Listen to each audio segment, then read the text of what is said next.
Hello guys, magandang araw sa inyong lahat. So ngayon guys ay andito na ako sa aking kwarto ngayon at umuwi na ako para mag-lunch. So ito po yung aking ulam ngayon guys, pakita ko sa inyo. Ayan guys, yan pong aking ulam. So kakain ako mamaya at ito po yung aking kanin. So kuha na ako mamaya ng pagkain para ilalagay ko sa aking lamesa dahil kakain ako ngayon guys. So ngayon guys, kakain na po ako. Ayan na po yung aking ulam. So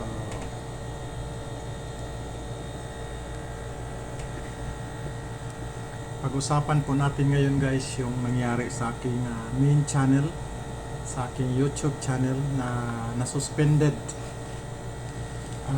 Kaya nga po gumawa po ako ng isang separate na backup na channel sa YouTube at sana po ay inyong tangkilikin.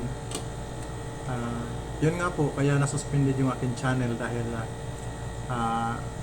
may nakopy po ako ng mga video na ginawa kong short videos doon sa aking YouTube channel, sa aking bahay. So nangyari, suspended. So akala ko kasi parang wala lang siya. Nag-upload ako sa mga short video ko. Nanggaling po yon sa mga, lalo na doon sa mga Got Talents. Tapos in-upload ko. Nagulat na lang ako, naka-upload na po ako ng mga 10 na yata yun. Bigla nang na-suspended. So paalala sa lahat ng mga mag-upload, ingatan nyo po ang inyong mga channel dahil hindi madali magpalago ng ating mga channel, ano. So yun ang nangyari sa akin. So wala akong choice kundi tibayin ang aking loob at subukan ko na namang mag-upload sa isang channel kong ginagawa ngayon. Ito na po yun, kasi dati kong channel is Rick Vince W Diary. So ngayon gumawa ako ng isang channel, yung dati kong channel na Oreos TV Vlog. Ayun, ito na po yung ginagamit ko. So wala akong magawa, tiisin na lang. Ito na po ay tangkilikin nyo. Mahirap kasi dito sa bahay ni Lolo kasi maraming mga restriction, maraming mga pinagbawal, kaya ingatan nyo yung mga bahay nyo. Learn to listen na po ito sa akin. Dapat hindi na po maulit, no? Kasi mahirap magpalago ng bahay eh. So sana po hindi na po maulit yan. Okay.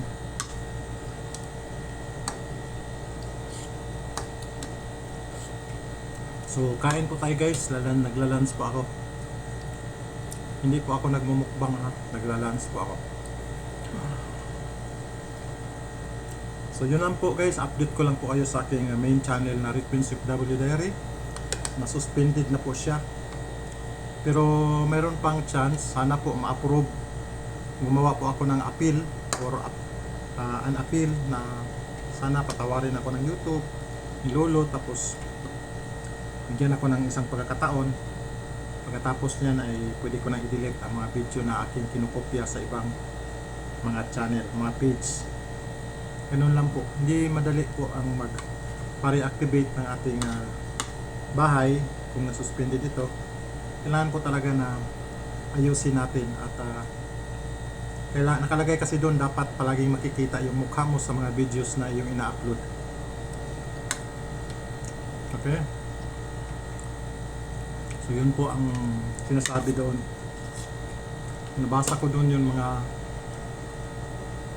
yung sinabi ni Lolo na dapat ang mga videos mo ay sarili mo talaga, hindi mo kinukuha sa ibang mga channel or mga pages, at kailangan nandoon yung mukha mo.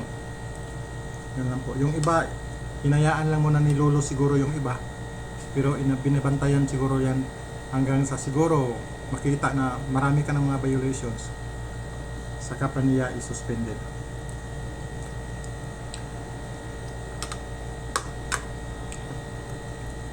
Sana po yung appeal ko kay Lolo ma-approve, pero sa ano pa, July 22 pa yung pag submit ng appeal. Yung appeal, ibig sabihin nun,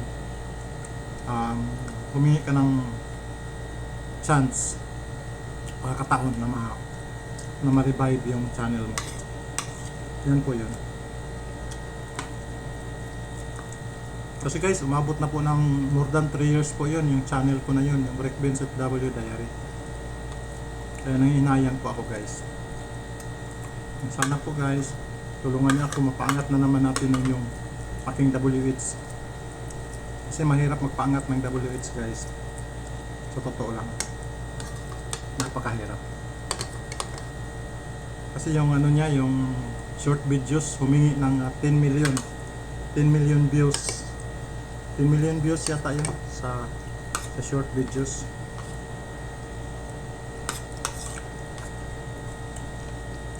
So napakahirap, no?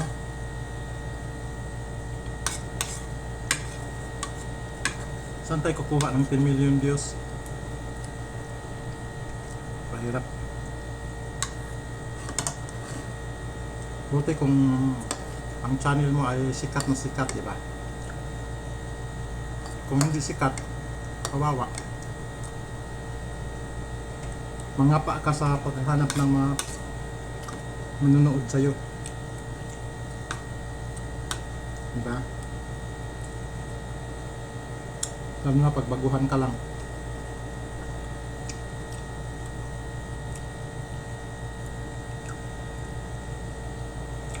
So, napakahirap. Hindi madali. Yan lang po. Mangangapa tayo ulit nito guys sa pag-workout ng ating channel. So pag-isipan ko pa ng maayos kasi binago-bago ko yung pangalan ng aking channel. So ngayon itong channel na to hindi pa to final, no? So malalaman nyo po to after 20 days. Baka yung 20 days na yun nasa Pilipinas na po ako niyan eh. Kasi magbabakasyon na ako ngayong buwan na ito. Kung maawa ang Diyos, kung mabigyan ako ng approval ng company, o maawa ang aking manager. Kasi yung manager ko minsan may may pagka-utak satanas. Alam nyo na, pag Muslim country mahirap. Hindi uso sa kanila yung paawa effect.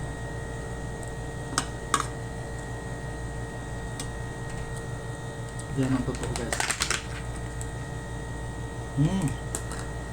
May ibang ulam pala guys, ayan. Pero hindi ko type kasi manok to eh.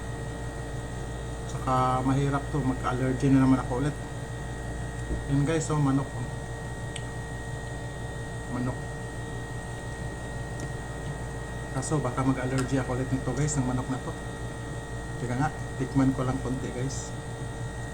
Tikman ko lang konti. Medyo okay siya. Pero ayokong kainin lahat kasi baka magka-allergy. Palagi kong kinakain guys, ito oh. Tuyo. Sinabawan. Sinabawan ko lang tuyo guys.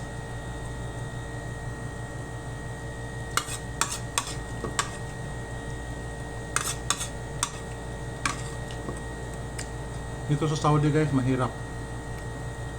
Lalo na malayo ang palengke.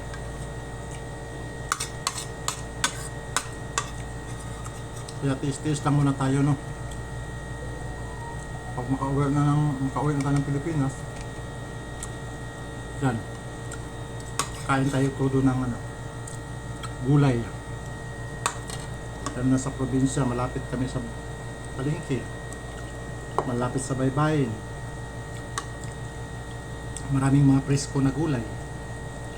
Yun, so masarap pag probinsya.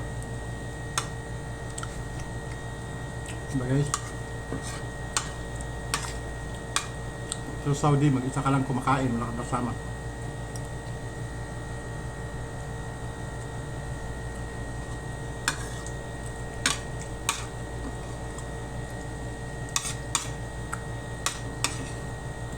Sana po makauwi na ako nitong buwan na ito.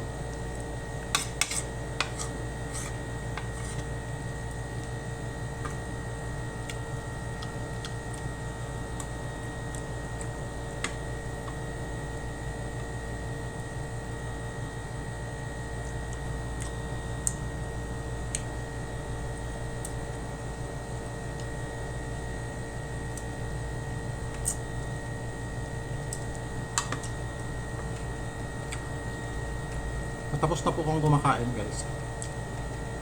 So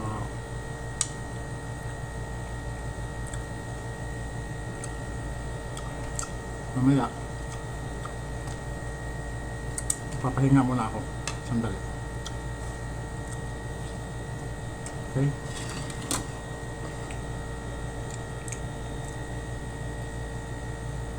ito guys, kalabasa oh. Kalabasa pa ito.